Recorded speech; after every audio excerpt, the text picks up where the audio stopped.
Development. Now this is a contentious term, loaded with several meanings. I'll cut down to the chase here quickly.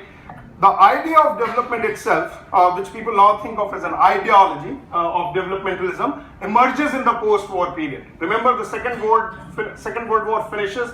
The only man standing on ground is the United States. And the US puts together the Marshall Plan for the Western Europe to come back on its feet. There's no one else standing. And the US sets up a world order with World Bank and United Nations, US being the major sponsor. And Americans think in their own naivety, and we know they like to think crazy stuff, including the war in Iraq and what's transpiring in Syria. They put together this idea that the way we have developed quickly, the whole world can develop quickly. And they sort of foster and sponsor this idea. So earliest Indian planning ideas sort of come from the US through Ford Foundation, which opens its first office in New Delhi right after India's independence in early 1950s. The World Bank sponsored, and I'll talk about more about that going forward. But that's an ideology that emerges in the post-war period. Now the biggest votaries or the biggest supporters of this idea at some level outside of the US are the new leaders of the decolonizing world, Nehru and Nasser and Sukarno. They are the biggest ones who sort of see development as the raison d'etre, if you would, of why the state or the government should exist. Even today, that's what Modi says, development first, right? The idea of development is fundamental. That's why the state exists. Otherwise, the state, in an ideal world, we should not need a state or a government. We need it because they say that the only task for the state is to do development.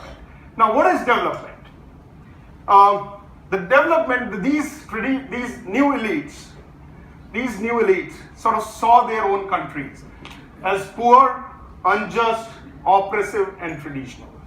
Right? India was a traditional society. It was poor. It was unjust. There were operations based on caste and creed, and social differentiation and racial divides, and so on and so forth.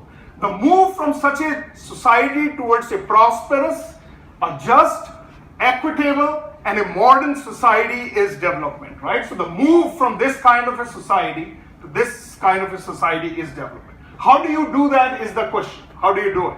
The communists try to do it by overthrowing the state and killing all the elites. The socialists try to do it by appropriating the means of production. The capitalists said, no, this would happen when we promote free market. Ways could differ. Which is the way to get there? But the idea of development remains consistent across these different ways of thinking. And finally, the way this happens, the way Indian state, post-independence Indian state, adopts this idea of development, it puts three things at the heart of it. One is the role of state. The state takes upon itself that we exist to do development. The second is the role of technology. The development would happen when we appropriate, and this is the thing that goes on today, the role of post-colonial state in promoting science and technology. Everyone wants to be an engineer and doctor. If they are not, they are perhaps not doing a good thing. That's where this idea comes from. The faith, the abiding faith in science technology, and perhaps the most important for our purpose tonight, centralized planning. And they wanted to hold on to this idea of centralized planning. Delhi would make the plans through 5-year plans, a planning commission, states would follow it, and then Jaipur would make plans, district, divisional commissioners, divisional headquarters would follow it. They would make plans that the district would follow. They would make plans that the tehsil would follow, and then the tehsil would make plan which the villages would follow, right? It's centralized. There's an apex.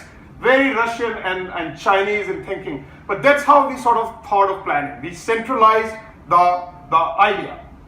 Now, in the domain of city planning, right after independence, what it meant was that India adapted employment of a comprehensive master plan approach comprising self-contained neighborhoods. Now, this is, we imagined, right, the first generation of planners imagined that the whole city would be planned. There would be one plan, one singular plan, which would tell everything what should be where, and within which would be self-contained planned neighborhoods. And that's what I sort of study for my doctoral research. The idea of comprehensive master plan itself was very interesting. The first sort of citywide master plan happens in Chicago, 1908, which sort of talks about the city beautiful movement, emerges out of that tradition, sponsored by the Commercial Club of Chicago. But what it does, it puts together a unified vision for the entire city. The idea of neighborhood sort of comes out of Clarence Perry's neighborhood unit concept, comes out in Chicago, comes out in New York, but the work done by Chicago School of Sociology in early 1910s and 1920s. And he puts together this idea in 1929. So Indian planners, working with Ford Foundation sponsored planners, sort of put together this strategy. Now that first time it happens in Delhi, and then sort of it gets transferred. This is what India did. And we took these ideas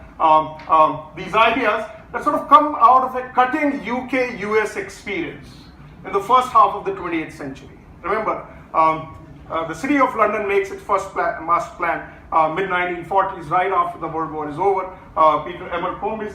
And this approach sort of positioned planning like a technical activity. Right? Planning in this sense is a technical activity, which is undertaken by bureaucrat planners, because the planners who join the government are first bureaucrats and then they are planners, right? First they are government officials, and the rule of bureaucracy is the rule of rules, that you follow rules.